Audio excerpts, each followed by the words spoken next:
Resurgence of Magadh. यहां से फिर अब शुरू होगा आगे का नेक्स्ट हिस्ट्री का मामला। मतलब नेक्स्ट हिस्ट्री माने कि साम्राज्य निर्माण यहां से शुरू होगा। देखो, सबसे पहले जन बने, हम लोगों ने देखा ऋग्वैदिक पीरियड में, और फिर जन के बाद जनपदों की उत्पत्ति हुई। जन का जो लीडर था वो राजन कहलाने लगा। फिर लेटर वैदिक पीरियड के बाद महाजनपदों की उत्पत्ति हुई। ये महाजनपद अब पढ़े हम लोगों ने। इसमें राजा अलग अलग पद लेने लगे थे, सम्राट, विराट, वो सब हमने देखा पीछे। लेकिन इसके बाद महाजनपदों का पीरियड के बाद जब मगध का रिसर्जेंस हुआ तो साम्राज्य की उत्पत्ति हुई, एम्पायर्स बने। और मगध से एक रिसर्च करके बाद में ये एक साम्राज्य का निर्माण करेगा। और मगध में साम्राज्य का निर्माण सबसे पहले किया नंदों ने, धीरे धीरे नंद वंश के लोगों ने, और फिर दूसरे मौर्य लोगों ने। स्पेशली चंद्रगुप्त मौर्य के राज्य को पहला भारत का साम्राज्य माना जाता है। इसलिए कुछ लोग महापद्म नंद का मानते हैं कि महापद्म नंद ने पहले अखिल भारतीय साम्राज्य की स्थापना की।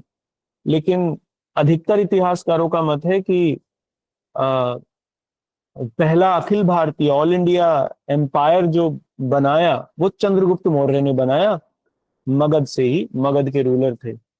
तो मगध का रिसर्जेंस होता है ना। इसलिए एंशियंट पीरियड में, प्राचीन भारत में,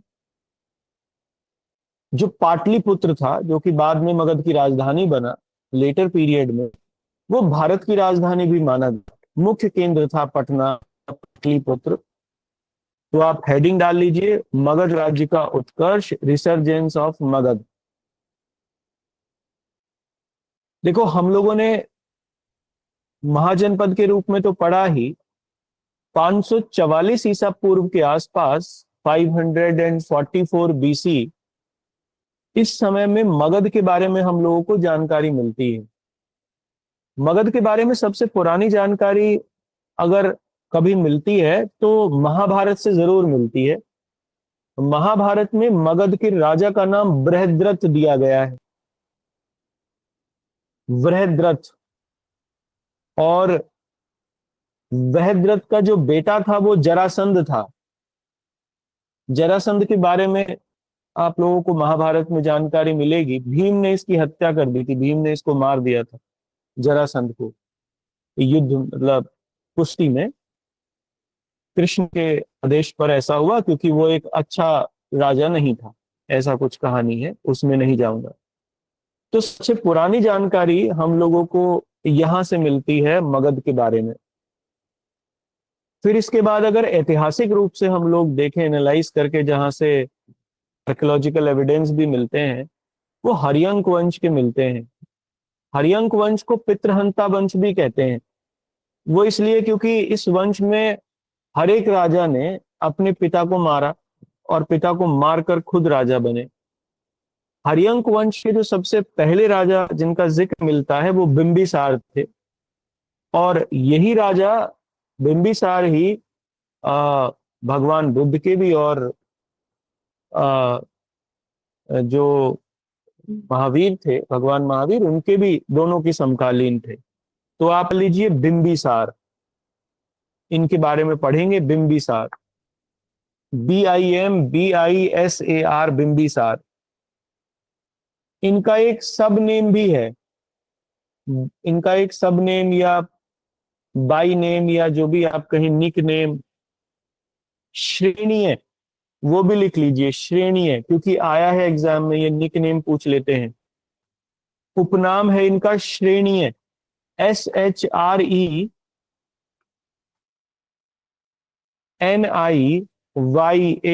श्रेणिया। टाइम पीरियड लिख लो इनका, 544 बीसी से, 544 बीसी से 492 बीसी, ये इनका टाइम पीरियड है। ठीक है, देखो ये मगध के सबसे पहले और शक्तिशाली राजा हुए, इन्हीं की लीडरशिप में मगध का उत्कर्ष हुआ। रिसर्जेंस ऑफ मगध इन्हीं की लीडरशिप में हुआ। मगध, वास्तव में मगध एक महाजनपद और शक्तिशाली महाजनपद के रूप में बना, वो हर्यंक वंश की लीडरशिप में ही। इसे पितृहंता वंश भी कहते हैं, ठीक है ना। कारण उसका यह है कि जितने भी इसके राजा थे, ज्यादातर राजाओं ने अपने पिता की हत्या करके गद्दी हथियाई, इसलिए पितृहंता वंश के नाम से भी इनको जाना जाता है। बिंबी, इसलिए ये माने गए कि महावीर स्वामी और महात्मा बुद्ध दोनों के समकालीन ये माने गए, है ना, कंटेम्परेरी माने गए हैं ये। जैन साहित्य में इनका नाम श्रेणिक है, इसीलिए पहले तो ये जैन धर्म के ही मानने वाले थे। जैन धर्म को इन्होंने शुरुआत में प्रमोट भी किया, लेकिन बाद में ये महात्मा बुद्ध के भी प्रभाव में आए, लेकिन बने ये जैन ही रहे शुरुआत से आखिरी तक। तो आप, इसीलिए जैन साहित्य में इनका नाम है, इन्होंने जैन धर्म को प्रमोट किया था। देखो ये पहले व्यक्ति थे जिन्होंने वैवाहिक संबंधों से अपनी शक्ति को बढ़ाया। इन्होंने विवाह के माध्यम से अपनी शक्ति में वृद्धि की। इन्होंने 3 शादियां की थी, है ना, और तीनों शादियां उस समय के जो सबसे बड़े राजघराने थे शक्तिशाली, वहां की इन्होंने। एक इन्होंने अपनी पहली शादी में इन्होंने, जो उस समय लिच्छावी गणराज्य था, जो सबसे पावरफुल गणराज्य था, हमने पीछे पढ़ा महाजनपद में,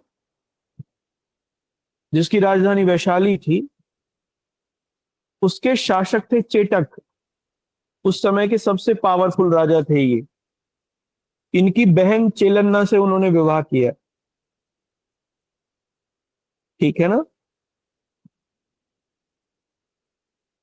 और जो महावीर की शायद पत्नी थी, वो चेटक की बेटी थी शायद, जहां तक मैं याद कर पा रहा हूं। चेटक की वो बेटी थी महावीर स्वामी की जो पत्नी थी, ऐसा मुझे याद आ रहा है। इस तरीके से इनका महावीर स्वामी से संबंध था, और इसीलिए ये जैन धर्म को इन्होंने स्वीकार भी किया बाद में। तो एक विवाह तो इन्होंने ये किया। दूसरी शादी इन्होंने की कौशल नरेश की बहन से। दूसरा इंपॉर्टेंट महाजनपद था कौशल। तो कौशल नरेश थे प्रसेनजीत, सबसे शक्तिशाली थे उस समय ये। उनकी बहन का नाम था महाकौशला देवी, उनसे इन्होंने विवाह किया। और दहेज में इन्हें काशी मिल गया, क्योंकि उस समय कौशल के पास ही काशी था। कौशल की तो राजधानी था शायद श्रावस्ती, है ना। दहेज में इन्हें काशी का प्रांत मिला। और तीसरा इन्होंने विवाह किया मद्र नरेश के साथ में, मद्र नरेश की बेटी के साथ में। मद्र नरेश माने गंधार की तरफ, यानी पंजाब में। और उनकी राजकुमारी थी शेमा, जिनके साथ इन्होंने विवाह किया। तो ये 3 शादी करके इन्होंने अपनी शक्ति को बढ़ाया। पहले व्यक्ति थे ये पूछा जाता है एग्जाम में, पूछा गया है ये एग्जाम में, कि निम्न में से किन राजाओं ने या किस राजा ने विवाह के माध्यम से अपनी शक्ति को बढ़ाया। इतिहास में 2 के नाम मिलेंगे आपको ऐसे, एक तो बिंबिसार, और दूसरे गुप्ता काल में आएंगे एक चंद्रगुप्त विक्रमादित्य। उन्होंने भी अपनी जो शक्ति थी वो विवाह संबंधों से बढ़ाई। हालांकि तीसरा भी माना जाता है हर्ष को, लेकिन बहुत क्लियर नहीं है। इन 2 के बारे में तो क्लैरिटी है। तो फिलहाल आप लिखना अगले पॉइंट में। इसी वजह से मगध इंपॉर्टेंट बना, इनकी वजह से। देखो 2, बल्कि 2 नहीं 3, उस समय 3 राज्य सबसे शक्तिशाली थे, 3 महाजनपद। मगध का नाम नहीं था कहीं भी। एक सबसे शक्तिशाली था कौशल। क्यों? क्योंकि काशी उसके पास था। और वैसे भी वो पावरफुल था, बड़ा राज्य हो गया था। दूसरा लिच्छावी गणराज्य, चेटक जिसमें इंपॉर्टेंट व्यक्ति थे। और तीसरा था अवंती, जिसकी राजधानी उज्जैनी थी। तो इनमें से दो के साथ तो उन्होंने वैवाहिक संबंध बना लिए उस समय, जो पावरफुल थे। अवंती, ठीक है। अच्छा, तीसरा जो पावरफुल था, दैट वाज अवंती। अवंती से इनकी बनती नहीं थी, दोनों में झगड़ा रहता था, मगध में और इसमें, क्योंकि अवंती पावरफुल था और अपना विस्तार कर रहा था लगातार। दक्षिण तक विस्तार कर लिया था उन्होंने, इसीलिए दक्षिण में अपनी राजधानी बनाई, महिष्मती। इनको मौका मिला, मौका ये मिला, वहां के राजा थे प्रसेनजीत, नहीं, चंड प्रद्योत अवंती के। वो बीमार हो गए। इनका राज्य वैद्य था जीवक। उस समय वो सबसे बढ़िया वैद्य था, उस समय का सबसे प्रख्यात वैद्य था, इनके राज दरबार में था। इन्होंने महात्मा बुद्ध के कहने से, जहां तक मुझे ध्यान आ रहा है, महात्मा बुद्ध के कहने से जीवक को भेजा चंड प्रद्योत के यहां पर उसकी चिकित्सा के लिए। जीवक ने चंड प्रद्योत को ठीक कर दिया, और इस तरीके से मगध के बीच में और अवंती के बीच में मैत्री संबंध हो गए, जो बाद में कभी नहीं टूटे। ये तो हुआ मैत्री संबंध और विवाहों से। विजय में क्या किया, इन्होंने अंग को जीत लिया, जो उस समय एक महाजनपद था। अंग हम लोगों ने पढ़ा है ना, जिसकी राजधानी चंपा थी। महाभारत में भी जिक्र होता है। अंग को, अंग देश का राजा बनाया था कर्ण को, युधिष्ठिर, उसने, दुर्योधन ने। उस अंग को इन्होंने जीत लिया था बिंबिसार ने। तो अब बिहार का भी, या कह सकते हैं कि मगध का, बिहार तो छोड़ो, मगध का राज्य जो था वो विस्तृत हो गया।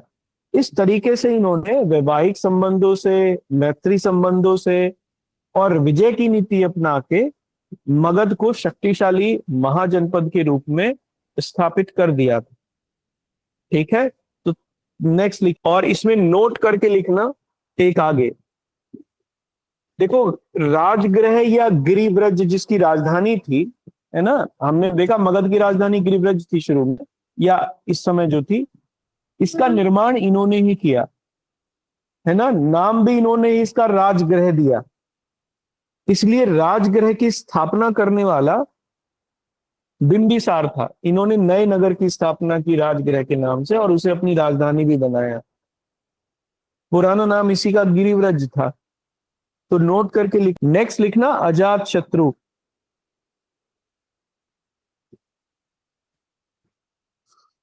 इनका एक सब नेम भी है, कुणिक। इनका एक सब नेम है कुणिक, Kunhik, कुणिक कहते हैं। तो ब्रैकेट में लिख लीजिए Kunik, Kunhik, Kunik. Time period लिखिए इनका 492 बीसी से 460 बीसी, 460 बीसी। ठीक है, देखो, ये अजात शत्रु के बेटे थे, और जो इनकी शादी हुई थी लिच्छावी गणराज्य, मतलब चेटक के बेटे थे, ये कह सकते हैं। चेटक की जो चेटक के बहन, बेटे क्या ना, चेलन्ना के बेटे, चेटक की जो बहन थी, उनके बेटे थे ये, उन्हीं से उत्पन्न हुए। लेकिन पिता की हत्या कर दी। इस बात से दोनों ही नाराज हो गए, लिच्छावी भी नाराज हो गए इनसे, और हालांकि कुछ इतिहासकारों का मानना है कि लिच्छावी नाराज नहीं हुए थे, लेकिन प्रसेनजीत नाराज हो गए थे, कौशल के जो राजा थे, और उन्होंने मगध के खिलाफ युद्ध की घोषणा कर दी। अजात शत्रु का युद्ध हुआ प्रसेनजीत से, जिसमें अजात शत्रु की विजय हुई। अजातशत्रु ने बड़ी शक्ति से प्रसेनजीत को हरा दिया और इसी युद्ध में उन्होंने दो हथियारों का उपयोग किया था। इन हथियारों का नाम खूब प्रसिद्ध है इतिहास में। एक का नाम था रथमूसल, है ना, और एक का नाम था महाशिलाकंटक शोधन, ये नाम था उसका। देखो कोई खास बात नहीं है। इन्होंने क्या किया कि रथ के दोनों पहियों पर मेस लगा दी, तलवारें, है ना, क्योंकि इनकी शक्ति कम थी, अपनी ताकत को बढ़ाना था, तो इन्होंने कुछ नए हथियारों को इजाद किया प्रसेनजीत के खिलाफ। और एक, जैसे गुलेल होती है ना, गुलेल में पत्थर बांध के मारते हैं, वैसे ही इन्होंने एक बहुत बड़ी मशीन बनाई जिसे महाशिला शोधन कंटक कहा गया। उसमें बहुत बड़ा पत्थर बांध के और खींच के उसे फेंकते थे। वो पत्थर बहुत दूर तक मारती थी वो, और फेंक के मार देती थी तो लोग मर जाते थे, मतलब यही था। इन दो हथियारों के बल पर इन्होंने प्रसेनजीत को हरा दिया। उस समय के सबसे शक्तिशाली राजाओं में से एक थे, जैसा मैंने जिक्र किया। प्रसेनजीत के हारने से कौशल राज्य भी इनके अंडर में आ गया। ठीक है, तो मगध ने कौशल को मिला लिया। बाद में प्रसेनजीत ने अपनी पुत्री वजीरा की शादी इनके साथ कर दी, तो एक तो इन्हें कौशल मिल गया। फिर इनकी लड़ाई हुई लिच्छावी गणराज्य से। कुछ लोग इतिहासकारों का मानना है कि युद्ध हुआ, कुछ इतिहासकारों का मानना है कि इन्होंने चेटक जो चेटक थे उनके कोई पुत्र नहीं था, तो उन्होंने अपना राज्य इन्हें ही दे दिया, अपने भांजे को, है ना। तो इसलिए वैशाली भी इनको मिल गया।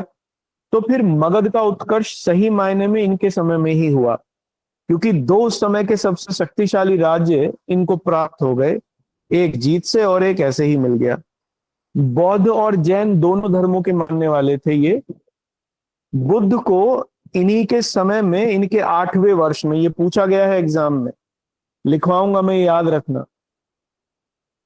इनके शासन के 8वें वर्ष में बुद्ध को महापरिनिर्वाण प्राप्त हुआ, यानी बुद्ध की मृत्यु हो गई थी।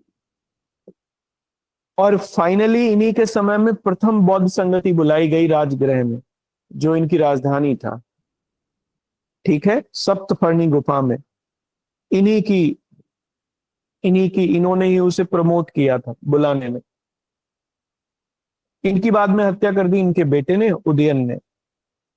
ठीक है, तो आप इनके बारे में लिख लीजिए ये हत्या अगले कर दी पॉइंट में।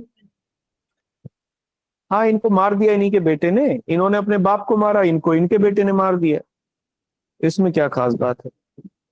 लिखो, नियम है कि क्रूअल तो नहीं, देखो राजनीति में तो जो होगा वो क्रूअल ही होगा, अगर मोटे तौर पर देखें, क्योंकि राजनीति साफ तो होती नहीं। लेकिन पहले ये ट्रेडिशन भी था। जैसे आप देखो कि अगर आप महाभारत की बात करो, तो महाभारत में अर्जुन की का विवाह हुआ सुभद्रा के साथ में, और सुभद्रा जो थी वो कृष्ण की बहन थी, कृष्ण और बलराम की बहन थी। और अर्जुन कृष्ण की बुआ के बेटे थे, भाई थे वो। इसका मतलब अर्जुन की शादी जो हुई उनकी फेरी बहन के साथ हुई, मेरी शायद बहन के साथ हुई, मामा की बेटी के साथ हुई। तो that was the tradition at that time. उस समय ये एक तरीके का ट्रेडिशन था, और ये इतिहास में इसका जिक्र है ना, इसमें कोई बात नहीं थी। ये बाद में जाके चेंज हुआ, बाद में जाके वो सब चीजें बदली। चलिए खैर, अच्छा देखो, ये पहले से ही ट्रेडिशन था कि जब कोई राजा हार जाता था दूसरे राजा से युद्ध में, तो उसे वैवाहिक संबंध बनाने ही पड़ते थे, क्योंकि वैवाहिक संबंध विद्रोह को समाप्त कर देता था या विरोध को समाप्त कर देता था। क्योंकि मान लो अगर बेटी से, है ना, या बहन से विवाह हो गया, तो फिर जिसकी बहन या बेटी से हुआ है वो विरोध तो करेगा नहीं, उस राजा का विद्रोह तो करेगा नहीं। इसलिए ये ट्रेडिशन था एंशियंट मेडिवल पीरियड में कि जब कोई राजा हार जाता था दूसरे राजा से, तो फिर विवाह संबंध बनते ही थे उनके बीच में।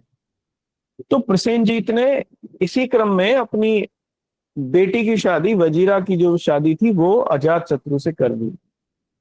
ठीक है, ये मान्यता प्राप्त होती थी। हालांकि इस तरीके के जो संबंध थे वो राक्षस विवाह कहलाते थे, लेकिन फिर भी होते थे।